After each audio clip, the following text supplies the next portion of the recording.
Hi everyone, I am Dr.D.SAVITHIRI, Assistant Professor of Economics, PG and Research Department of Economics, A.D.M.COLLEGE for Women, Autonomous, Nagapattinam. My topic is monetary policy. Monetary policy refers to the credit control measures adopted by the central bank of the country. Monetary policy in India is the lifeblood of India's economy. As a critical economic management tool, it helps the Reserve Bank of India and the government to control the supply of money, manage inflation, and achieve economic stability. Defines monetary policy. Johnson defines monetary policy as policy employing central banks' control of the supply of money as an instrument for achieving the objectives of general economic policy. One more definition, G.K. Shaw defines it as any conscious action undertaken by the monetary authorities to change the quantity and availability or cost of money. Objectives of monetary policies. The following are the principal objectives of monetary policies. Full employment. Full employment has been ranked among the foremost objectives of monetary policy. It is an important goal not only because unemployment leads to wastage of potential output, but also because of the loss of social standing and self-respect. Price stability. One of the policy objectives of monetary policy is to stabilize the price level. Both economists and laymen favor this policy because fluctuations in prices bring uncertainty and instability to the economy. Economic growth. One of the most important objectives of monetary policy in recent years has been the rapid economic growth of an economy. Economic growth is defined as the process whereby the real per capita income of a country increases over a long period of time. Balance of payments. Another objectives of monetary policy since 1950s has been to maintain equilibrium in the balance of payment. Next one, instruments of monetary policy. The instruments of monetary policies are of two types. First one, quantitative, general or indirect. Second qualitative and selective or direct. They affect the level of aggregate demand through the supply of money, cost of money and availability of credit. Of the two types of instruments, the first category includes bank rate variations, open market operations and changing the reserve requirements. They are meant to regulate the overall level of credit in the economy through commercial banks. The selective credit controls aim at controlling specific types of credit. They include changing margin requirements and regulations of consumer credit. We discuss them as follows. Bank rate policy. The bank rate is the minimum lending rate of the central bank at which is rediscount first-class bills of exchange and government securities held by the commercial banks. When the central bank finds that inflationary pressure has started emerging within the economy, it raises the bank rate. Borrowing from the central bank becomes costly and commercial banks borrow less from it. The commercial banks in turn raise their lending rates to the business community and borrow less from the commercial banks. There is contractions of credit and prices are checked from rising further. On the contrary, when prices are depressed, the central bank lowers the bank rate. It is cheap to borrow from the central bank on the part of commercial banks. The latter also lower their lending rate. Businessmen are encouraged to borrow more. Investment is encouraged. Output, employment, income and demand start rising and the downward movement of price is checked. So, open market operations. Open market operations refers to sale and purchase of securities in the money market by the central bank. When prices are rising and there is need to control them, the central bank sells securities. The reserves of commercial banks are reduced and they are not in a position to lend more to the business community. Further investment is discouraged and the rise in prices is checked. Controversially, when recessionary forces started in the economy, the central bank buys the security. The reserves of commercial banks are raised. They lend more. Investments, output, employment, income, and demand rise, and falling price is checked. Changes in the reserve ratio. This weapon was suggested by Keynes in his treatise on Monday on the USA. United States of America was the first to adapt it as a monetary device.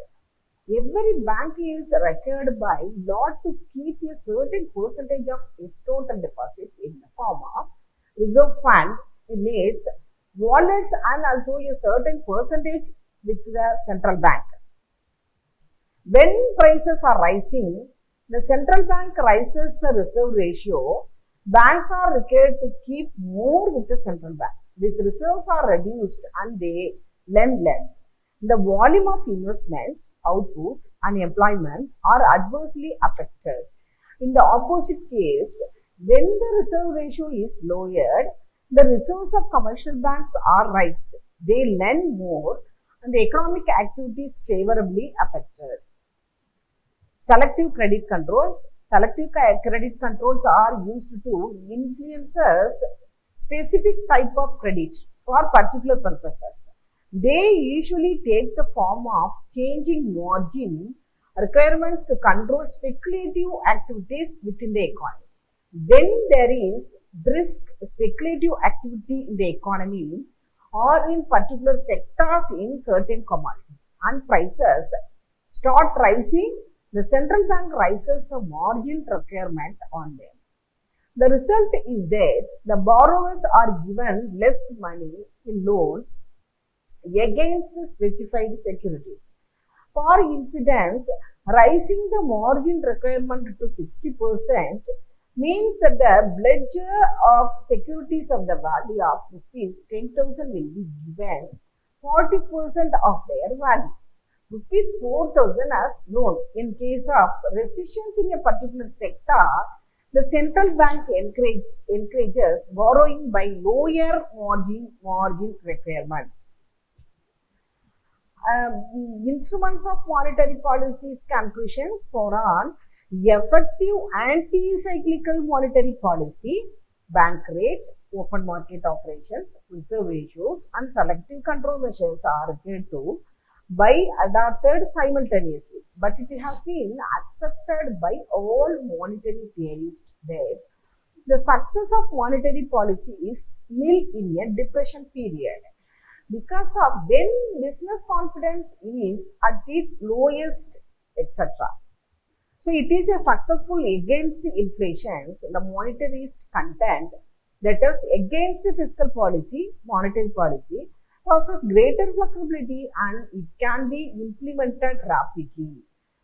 Limitations of monetary policy in India: unfavorable banking habits, underdeveloped money market, existence of block money, conflicting objectives. Unfavorable banking habits: people in India prefer to make use of cash rather than make transactions through the bank. This reduces the credit creation capacity of the bank. Underdeveloped money market: the weak money market limits the coverages as well as the efficient working of the Reserve Bank of India's policy actions. Existence of block money: block money is not recorded since the borrowers and lenders keep their transactions secret. Consequently, the supply and demand of the money also do not remain as desired. Conflicting objectives: ensuring economic development requires expansionary policy measures, whereas curbing inflation requires contradictory policy measures. Striking a proper balance between these two objectives becomes difficult. Limitations of monetary instruments: there are several kinds of interest rate in India. Influencing them all appropriately becomes very difficult. as most of the monetary policy instruments available in India have some or other kind of limitations. Monetary policy is the process by which the monetary authority of a country, generally central bank, controls the supply of money in the economy in India. The central monetary authority is the Reserve Bank of India. Monetary Policy Committee, the Reserve Bank of India Act in the year 1934 was amendment by the Finance Act 2016 to provide a statutory and institutionalized framework for a monetary policy committee for maintaining price stability while keeping in mind the objectives of growth.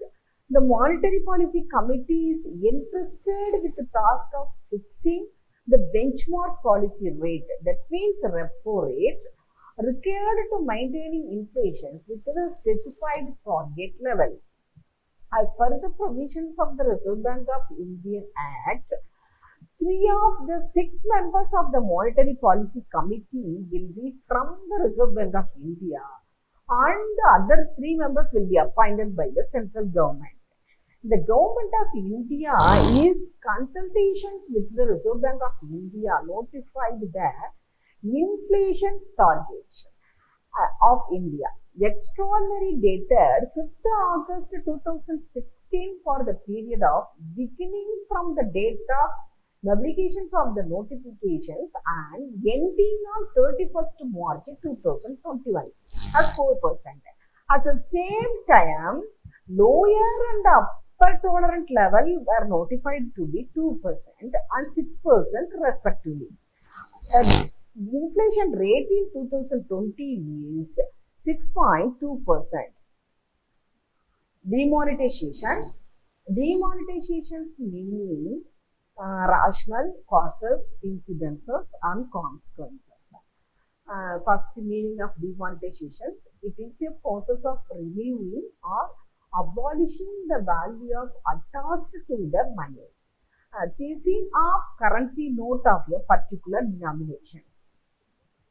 Move of scrapping or phasing out of certain currency notes with a view to eradicate the malfunctioning elements from society. The global level, Nigeria, Myanmar, Syria, Soviet Union, North Korea, Pakistan, especially in India, demonetization or devalue of money in the year 2016. The first time 12th January 1946, second time 16th January 1978, third time 8th November 2016. The year 1946, the currency note of rupees 1000 rupees and rupees 10,000 were removed from circulation. The ban really did not have much impact as the currency of such a higher denomination was not accessible to the common people. However, both the notes were reintroduced in 1954 with an additional introduction of rupees 5,000 currency. Second came in 1978. The then Prime Minister of India, Dr.D.SAVITHIRI, announced the currency ban taking rupees 1,000, rupees 5,000 and rupees 10,000 out of circulation to stop black money generations in the country. The third on November 8th, the government announced its decision to discontinue the legal tender status of rupees 500 and rupees 1,000 rupees notes. Objectives: eliminating the fake currency, controlling black money, and disturbing terror and criminal activities. Other objectives: enabling growth in bank credit, turning India into a cashless economy. Malfunctioning elements: fake currency. National investigation agencies and the Indian Statistical Institute in 2016 estimated that fake Indian currency notes in circulation have a face value of rupees 4,400 crores. Block money about 62% of GDP, generating about rupees 93 lakhs crore of revenue, more than the income generated by agriculture and industry. put together about 39% of GDP, gross domestic product, larger than the size of the government, central plus state, spending about 27% of GDP. Terrorism. India is among the 10 countries most impacted by terrorism in 2014. Why asked in the topic of terrorism in the situations? Terrorism index 2015, India ranked 6th out of 162 nations most affected by terrorism 2014. So in that period, directly affect the GDP and inflation rates in India by sustaining the present GDP of 7.6% in future. Due to reserved transaction, circulation and supply of money, there will be lesser chances of retaining block money by defaulters in our society. Affects the weaker section of the society who are not well exposed to technology and are not aware of cashless payment system may find some difficulties initially, but the overall impact is going to be positive for everyone in the long term. This massive step will cause low economic activity and dullness in the consumption demand. But this fall will be compensated in due course of time and the system will be refined. In 2017 up to July 23, there were 184 incidents of violence in Jammu and Kashmir, in which 100 and not terrorist, 30 security personnel, 117 civilian killed. In 2016, there were 155 incidents of violence in the state in which 86 terrorists, 31 security personnel and 5 civilians were killed. It is claimed that the decision is likely to have a smaller impact on the poor than what many mostly unanswered reports suggested. The monetary shock can be and will be quickly overcome by the use of monetary policy instruments to restore liquidity. These decisions will exhibit the process of making India a cashless economy with benefits that will make short-term cost worthwhile. Since the decision is popular, it must be good. Thank you.